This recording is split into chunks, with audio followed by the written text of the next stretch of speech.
It's your girl Renee, and I am out and about, out here about to do some chores that I need to get done. And I'm going to put some of those trees that I have over there in these two pots right here.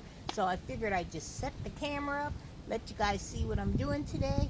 And it is so cold out there today. But you know what? You gotta get it done because I'm almost at the end of my fall cleanup and I'm so excited about that. So, woo, let's get going so I don't freeze myself little fingers off. All right, so you guys just watch me work and I'll come back later after I get these two planted, and then I hope and then we can continue on to my next chore. All right, guys, here I go. Let's get going.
of roots on this thing. This thing would not come out of the pot.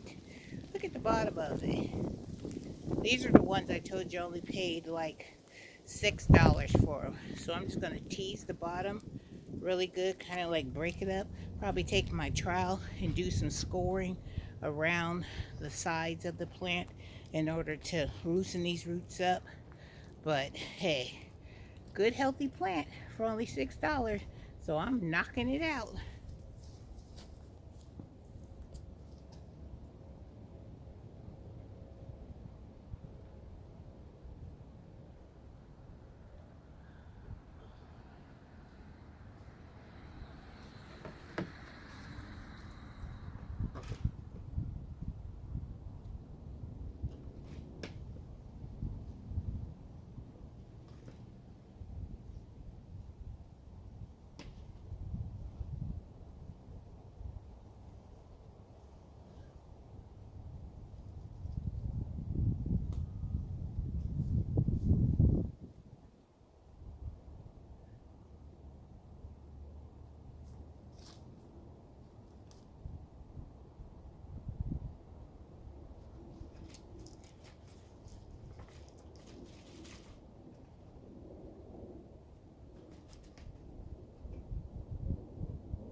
Alright, how do you think those look?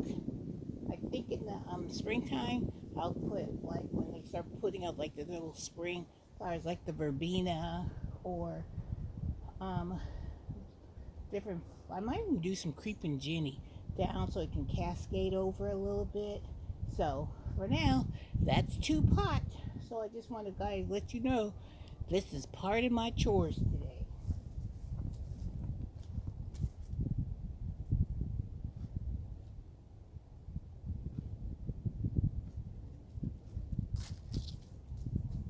And I had to take out one of my mum plants out of that planter because it was just too overpowering. So I'm leaving that one verbena in that left um, arborvitae pot over there because it's beautiful. And I think in the spring, if it survives our winter, because last winter we had a mild winter. So usually verbenas don't survive in my zone 7 area. So keep your fingers crossed that this verbena will make it through. Does it look like that one tree on the left is leaning a little bit? Because you know your girl Renee, I like my stuff to be semi-symmetrical. So let me see if I can kind of like push it over a little bit so it will look, kind of even with the other one. But I think with the arbor and those 2 pots with those 2 arborvitaes, with the little red bow. I think that is so cute. Don't you guys think that's cute? Well, let me fix that tree and then that will end this video because I'm just going to plant those other two and two more pots, and then I have one that I'm gonna plant in one of my tires. And once I get them planted, then I will let you guys see that, and then I'll show you how I put my mums in and how I overwintered them. Let's see if this technique works for me. All right, guys, I am off to finish these chores that I have in my garden, and I'm hoping that you are able to get all your chores done as well, because before you know it, hopefully, I can sit back and just relax. Oh no, Mr. Rocky didn't. Let me come show you what I'm talking about with Rocky the squirrel. Oh no, he did not. That squirrel. Look, remember I told you I planted some bulbs in my wheelbarrow? Look at this. He's already unearthed one of them. Oh, that squirrel. I tell you, I'm going to put some cayenne pepper on this wheelbarrow today. We'll just tuck it back in there. And I got something for his little red wagon. It's called cayenne pepper. We're going to cover this wheelbarrow with some cayenne pepper and see if old Rocky come digging over here again. All right, guys, I'll keep you updated on that. I tell you, that's why these squirrels, I know they're so cute and they look so adorable, but they can be very destructive, as you can see. Leave my tulips alone. And that one was my allium bulb he was trying to dig out. He dug it out. I guess he don't like alliums. But I think if you don't like it, don't you think he should dig a hole and put it back in there and cover it back up? Come on, help me out, Rocky the squirrel. All right, guys, I will talk to you soon after I get my other chores done. So, this is Renee saying peace out till the next video. All right, guys, have a wonderful day, and I better get to going because look at my hand, still kind of cold. All right, I'll talk to you later. All right, much blessings and much love. Talk to you later. Bye.